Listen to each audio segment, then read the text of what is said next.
These were the words that shattered 78-year-old Margaret's world on a cold November morning in Washington. She stood on her porch, her thin hands trembling, the icy wind hitting her face. But nothing felt colder than what her son, her only child, had just told her. Margaret had lived her entire life believing that love, sacrifice, and motherhood meant something. But for Daniel, none of it mattered anymore. Washington's sky was dark, draped with gray clouds, the kind that made people stay indoors. But Margaret couldn't go inside. She couldn't move. She couldn't breathe properly. It was as if her heart had paused in shock. Daniel, who once clung to her hand while crossing streets. Daniel, who once cried in her arms every time he scraped his knee.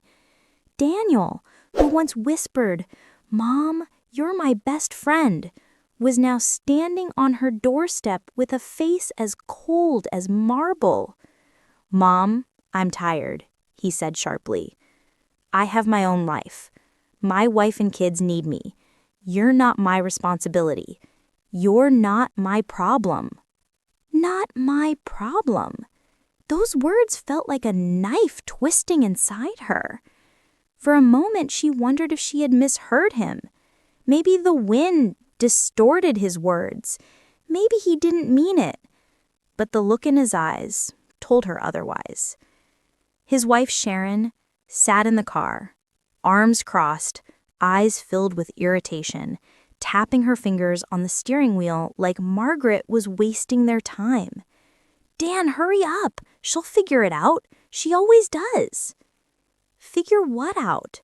That she wasn't welcome? That she was a burden they didn't want?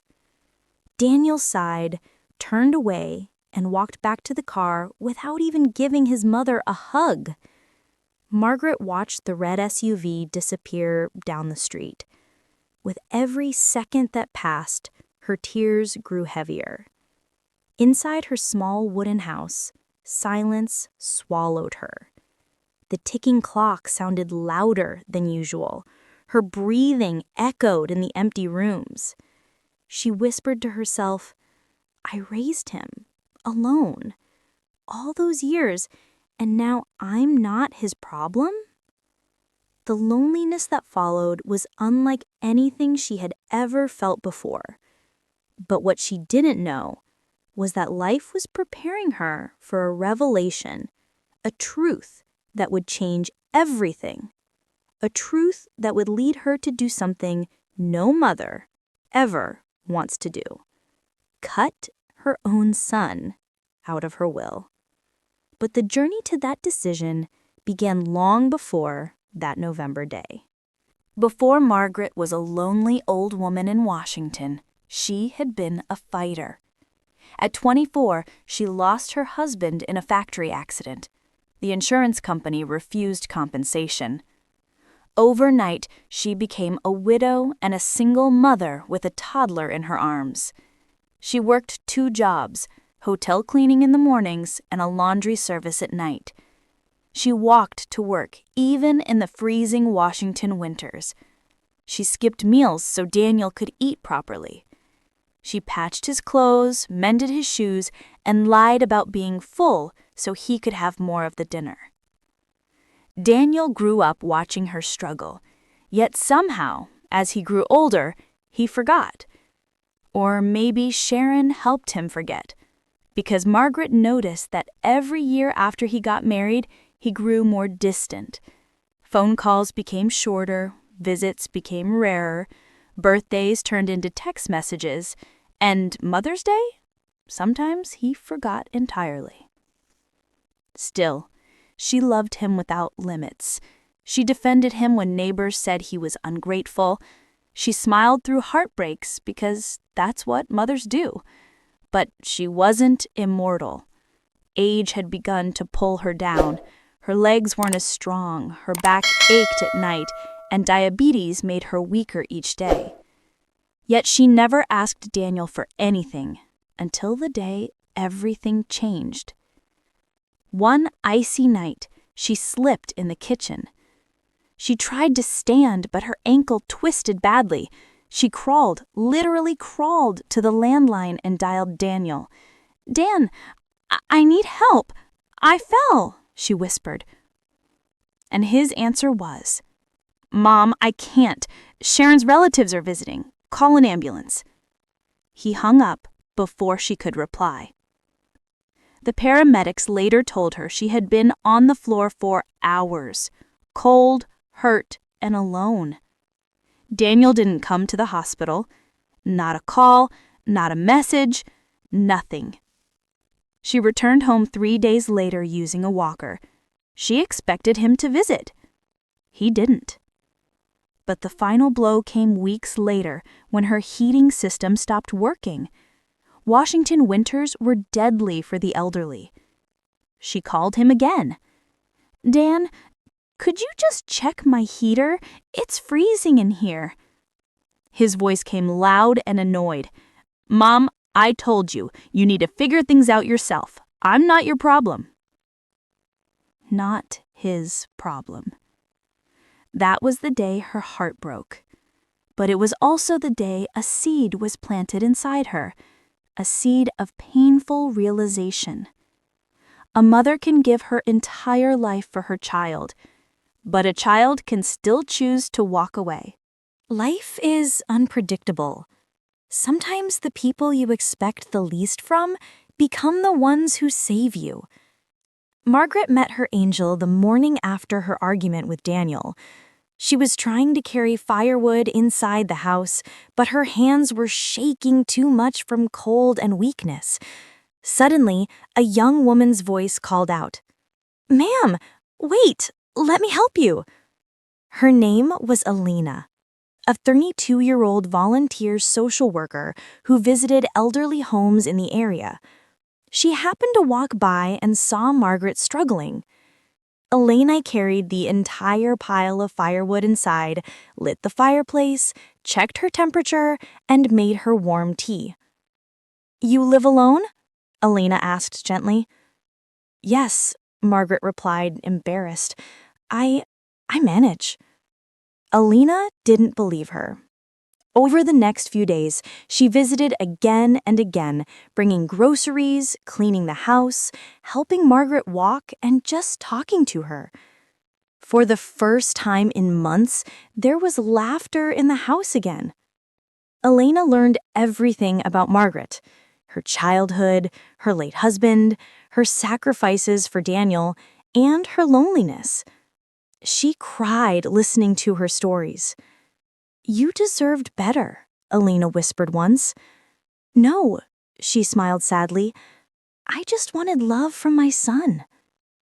But Elena didn't leave her alone. She refused to. She introduced Margaret to her friends, invited her for Christmas dinner, and even taught her how to video call. Weeks turned into months. Slowly, Margaret realized she didn't feel alone anymore. But Daniel? He still hadn't visited once. Even on her birthday, all she got was a 3-word text. "Happy birthday, Mom." Meanwhile, Elena baked her a cake, bought her a warm blanket, and decorated her living room with lights. When Elena hugged her tightly, Margaret burst into tears, not because she was sad, but because she felt the warmth of genuine love after so long. That night, she whispered to herself, "Family isn't always blood. Sometimes it's the people who show up when you need them." And life was about to test that belief when fate took a dramatic turn. Margaret's health grew worse. Diabetes, arthritis, and now a weak heart. Doctors told her gently, "You should prepare your will." It was a hard thing for any mother to hear. She went home, sat in her favorite chair, and stared at the wall for hours. Every memory flashed before her, good and bad. A mother's heart always forgives. She remembered little Daniel holding her hand on the first day of school. She remembered him crying on her shoulder after failing his driving test. She remembered the nights she stayed awake sewing clothes so they both could survive. But she also remembered the ignored phone calls, the cold replies, the hospital abandonment, the words, "You're not my problem."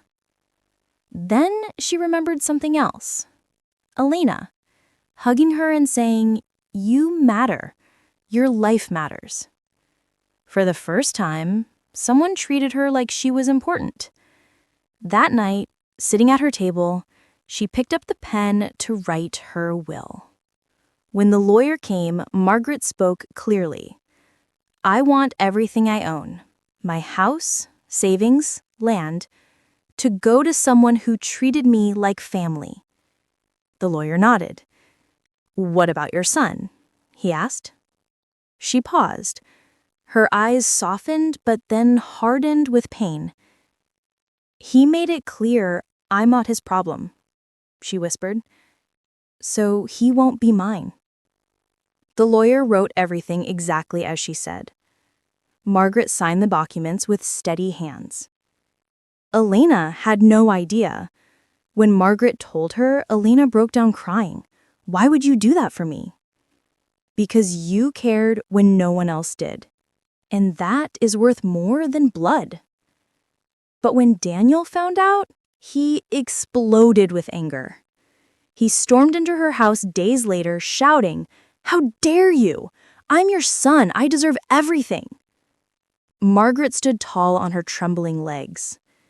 "You deserve what you gave, and you gave me nothing." Daniel's face turned red.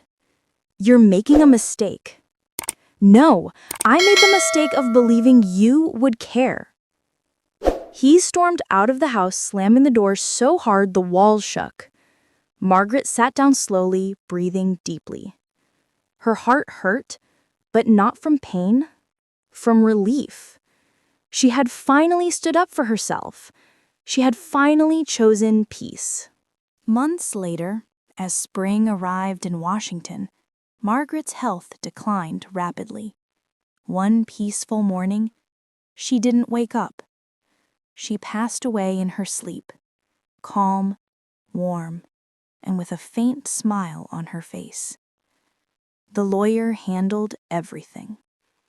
Daniel arrived at the hearing expecting to inherit everything, only to hear the shocking truth.